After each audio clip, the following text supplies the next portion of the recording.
இதயம் கனிந்த பணிவான வணக்கம் நண்பர்களே. பகவத்கீதையை சிம்பிளாக புரிஞ்சுக்க குரு அருளும் இறையருளும் துணை நிற்கட்டும் என வேண்டி இந்த பதிவை துவங்குவோம். இந்த பதிவில் நம்ம பார்க்க போகிறது அத்தியாயம் 7லேருந்து கடைசி 3 ஸ்லோகங்கள் 28லேருந்து 30 வரைக்கும்.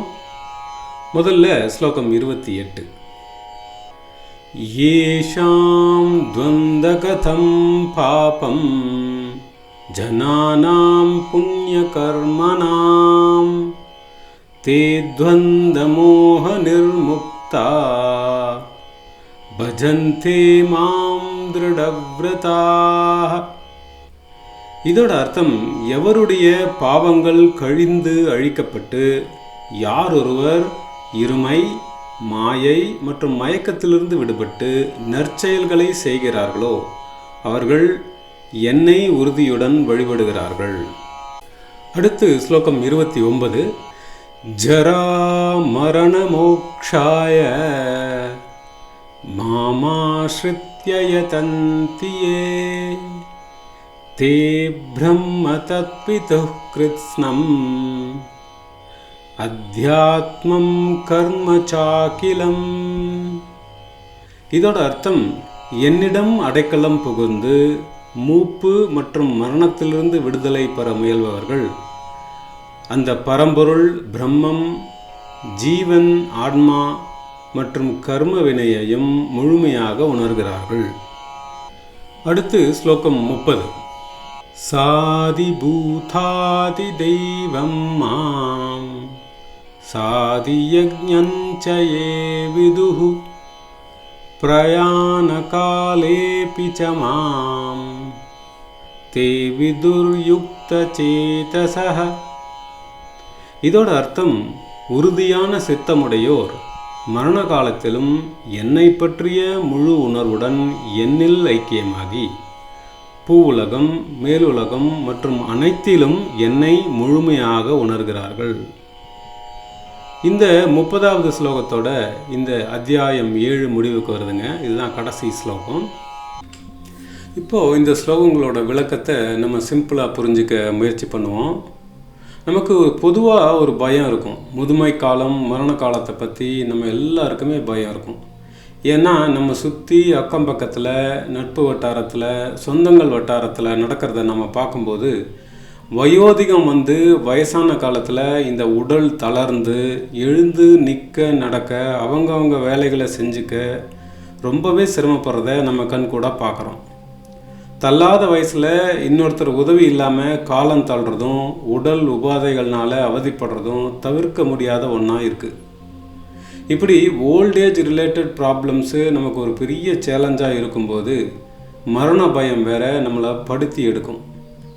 பிறக்கும் தருணம் எப்படி நம்மளால் தீர்மானிக்க முடியாது, நம்ம கையில் இல்லையோ, அதே மாதிரி மரண காலமும் நம்ம கையில் இல்லை, நம்மளால் தீர்மானிக்க முடியாதுன்னு நமக்கு தெரியும். மரணம் எப்போ வேணால் வரலாம், எப்படி வேணால் இருக்கலாம். நம்ம உயிர் இந்த உடலை விட்டு பிரியும் தருணம் நிறைய பேருக்கு கொடிய அனுபவமாக இருக்கலாம், வலியும் வேதனையும் தர்றதாக கூட இருக்கலாம். மரண காலத்தில் நம்ம நினைவு தப்பி உடல் செயலிழந்து போய் நம்ம மனசு, புத்தி எதுவுமே நம்ம கண்ட்ரோலில் இல்லாமையும் போகலாம். இதுக்கு ஸ்ட்ரெயிட் ஆப்போசிட்டாக நாம் இறக்கும் தருவாயில் மரணம் வரும் நேரத்தில் கூட ஃபுல் கான்ஷியஸ்னஸோட மனசு, புத்தி எல்லாம் ஃபுல் கண்ட்ரோலில் இருந்து இறை நினைவில் ஐக்கியமாகி இறைவனோட ஒன்றிணைந்த மனநிலையில் சாகும்போது அது ஒரு பேரின்பமாக எட்டர்னல் பிளிஸ்ஸாக இருக்குங்க. அதனால தான் பகவான் இந்த 29வது ஸ்லோகத்தில் சொல்கிறார், மரணம், முதுமை இதிலிருந்து விடுதலை, ஃப்ரீடம், மோட்சம் கிடைக்கணும்னு நினைக்கிறவங்க, முக்தி அடையணும்னு முயற்சி எடுக்கிறவங்க பகவானை சரணடைகிறாங்க. Those who strive for liberation from old age and death taking refuge in me அப்படிங்கிறாரு. அப்படி பகவானை சரணடைஞ்சவங்க அவங்க அத்தியாத்மம் அப்படிங்கிற தன்னை அறிதல், தனது ஆத்மாவை உணர்ந்து பிரம்ம நிலை என்னும் ஆன்மாவுக்கும் பரபிரம்மத்துக்கும் என்ன தொடர்புன்னு தெரிஞ்சுக்கிறாங்க. அந்த பிரம்ம நிர்வாண நிலையில் அவங்கவங்க செய்கிற எல்லா வேலைகளையும் கர்மாக்களையும் செய்கிறது அந்த பகவான் தானும் இந்த அகில உலகத்தில் இருக்கிற அனைத்தையும் இயக்கிறது சாக்ஷாத் அந்த பகவான் தான் அப்படிங்கிறதையும் உணர்றாங்க அப்படிங்கிறார் பகவான். ஆனால் இந்த பாக்கியம், இந்த பெரும் பேரு யாருக்கு கிடைக்குங்கிறத பற்றி 28-30வது ஸ்லோகங்களில் ஒரு க்ளூ கொடுக்குறார்.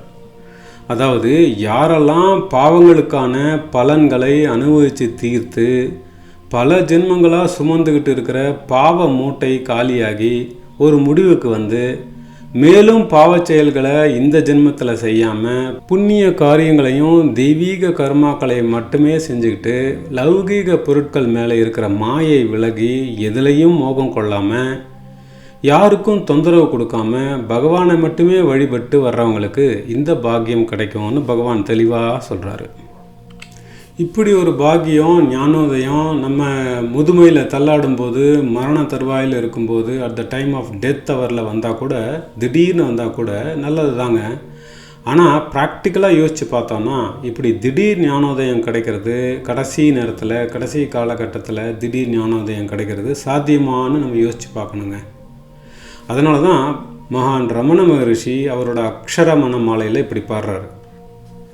வாவென்றகம்புக்குன் வாழ்வருள் என்றே என் வாழ்விழந்தேன் என் அருணாச்சலா வெட்டிடிற்கட்டமாம் வெட்டிடதுணையுயிர் வெட்டிட அருள் புரியருணாச்சலா வெட்டிடிற்கட்டமாம் வெட்டிடதுணையுயிர் வெட்டிட அருள் புரியருணாச்சலா. அதாவது அருணாச்சலா, நான் உன்னை விட்டு பிரிந்தால் உலக பந்தங்களில் சிக்கி எனக்கு துன்பம் ஏற்படக்கூடும். எனவே நான் எப்போதும் உன்னை பிரியாமல் என் அகந்தை உன்னில் ஒடுங்கி நீங்கும் சூழலை அருள வேண்டும். ஜீவபோதம் என்கிற நான் எனும் அகங்கார அகந்தை அழிய மனம் எப்போதும் உன் நினைவிலேயே நீங்காது நின்று உன்னை விட்டு எப்போதும் விலகாமல் எப்போதும் உன்னை சரணடைந்த நிலையிலேயே என் உயிர் விட வேண்டும். அதற்கு நீயே எனக்கு துணை நின்று அருள் புரிவாயாக அருணாச்சலேஸ்வரா என மனமுருகி வேண்டுகிறார் ரமண மகரிஷி.